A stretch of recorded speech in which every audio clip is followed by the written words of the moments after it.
नमस्कार, बहुत स्वागत है आपका। आपके साथ मैं हूं ज्योत्सना पाटनी। जेएनयू छात्र संघ की पूर्व नेता और human right activist Shaila Rashid पर उनके पिता ने ही संगीन आरोप लगाए हैं। पिता अब्दुल रशीद चोरा ने बेटी से अपनी जान को खतरा बताया। उनका आरोप है कि Shaila Rashid anti national activities में शामिल है। शैला के पिता ने जम्मू कश्मीर के डीजीपी को चिट्ठी लिखी है और बेटी के एनजीओ को विदेशों से मिलने वाले फंड की जांच कराने की मांग की है। तो वहीं शैला रशीद पिता के आरोपों को गलत और बेबुनियाद करार दे रही हैं। तो इस वक्त की बड़ी खबर आपको बता दें, शैला रशीद के पिता ने अपनी ही बेटी पर कई बड़े और संगीन आरोप लगाए हैं। उनका कहना है कि उनकी बेटी एंटी नेशनलिस्ट हैं। इसके अलावा उन्होंने ये भी कहा कि उनकी बेटी के एनजीओ में जो फंड आता है बाहर से, उस फंड की भी जांच होनी चाहिए। तो वहीं दूसरी तरफ अपने पिता द्वारा लगाए गए सारे आरोपों को शैला रशीद ने बेबुनियाद बताया। शैला रशीद पर पिता के आरोप बेहद संगीन है, इसका सच सामने आना ही चाहिए। आखिर इन आरोपों की इनसाइड स्टोरी क्या है, ये जानने के लिए हमारे संवाददाता शाम सरडोत्रा ने शैला रशीद के पिता अब्दुल रशीद से बात की। सुनिए।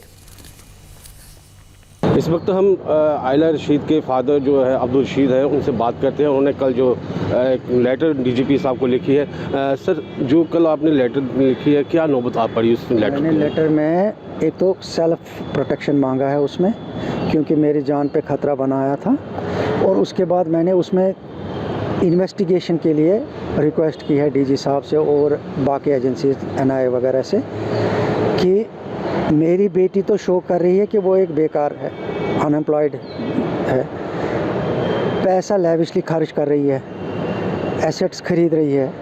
ज़रा इसकी जांच की जाए कि ये पैसा कहाँ से आता है, ठीक है। और बुनियाद इसकी तब पड़ी जब इन्होंने कश्मीर पॉलिटिक्स में कूदने का प्रोग्राम बनाया।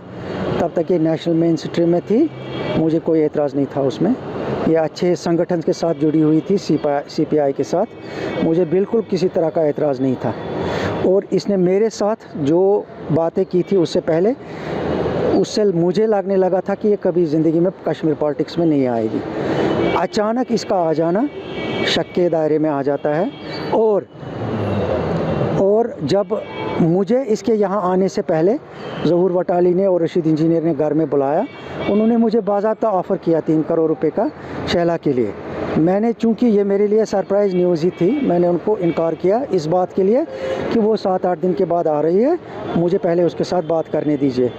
तो इसने खुद ही मुझे कह दिया कि हाँ ये सब कुछ हो गया है, हमने पार्टी फॉर्मुलेशन की है कंप्लीट, अब उसकी लॉन्चिंग बाकी है। तो अपने आप में सबूत है।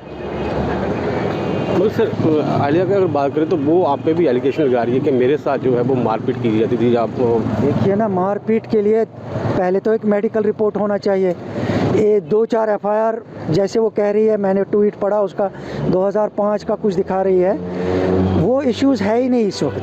मैं चाहता हूँ आप सभी भाई लोग मेरे कोर इशू पे इस वक्त टिके रहें, जब तक उसमें इन्वेस्टिगेशन हो जाएगी। बाकी जो एलिगेशंस वो मुझ पे लगा रही है ना, डोमेस्टिक वायलेंस वगैरह, एक तरफ अगर उसने मेरे ऊपर डोमेस्टिक वायलेंस का केस किया था, दूसरी तरफ कोर्ट ने मुझे उस ऑर्डर को स्टे करने का ऑर्डर दिया था। इसका मतलब झूठ चलता नहीं है ना। मैंने फैक्ट्स रखे कोर्ट के सामने और उन्होंने मुझे स्टे दे दिया था।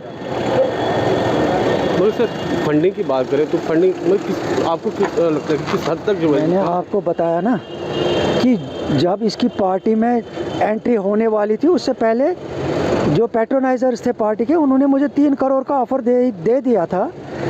तो जो मैंने इसके साथ डिस्कस किया, तो इसने कहा हाँ जो कुछ भी हुआ है हो गया है, अब बस आप आगे से आप अपना मुंह नहीं खोलेंगे, बात आगे ना बढ़ाएं। शैला रशीद के पिता को आपने सुना। तो वहीं शैला रशीद ने अपने पिता के आरोपों को सिरे से खारिज कर दिया है। शैला ने अपनी सफाई में कहा है कि वो अपने पिता के खिलाफ एक्शन लेने वाली थी, इसलिए पिता ने ये स्टंट किया। देखिए शैला ने अपनी सफाई में क्या कहा। आप में से बहुत से लोगों ने मेरे जैविक पिता का वो वीडियो देखा होगा जिसमें वो मेरे और मेरी मम्मी और बहन के खिलाफ अनाप शनाप आरोप लगा रहे हैं। सीधे शब्दों में कहें तो वो एक पत्नी को पीटने वाले और गाली देने वाले इंसान हैं। हमने आखिरकार उनके खिलाफ कार्रवाई करने का फैसला किया है और ये स्टंट उसी की प्रतिक्रिया है। इसी बीच जम्मू कश्मीर बीजेपी अध्यक्ष रविंद्र रैना ने कहा है कि कई पार्टियां देश विरोधी गतिविधियों में शामिल हैं। शैला रशीद के पिता ने जो खुलासा किया है उससे सच सामने आ गया है।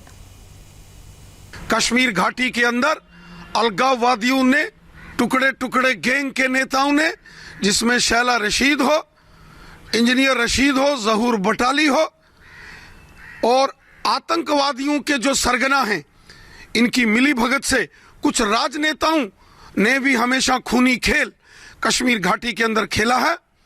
आज जब शैला रशीद के पिता ने ये सारा काला चिट्ठा इनका उजागर किया है तो सारी दुनिया के सामने सच सामने आया है। और फिलहाल रुकेंगे हम एक छोटे से ब्रेक के लिए। ब्रेक के बाद भी खबरों का सिलसिला लगातार जारी है। कमाल का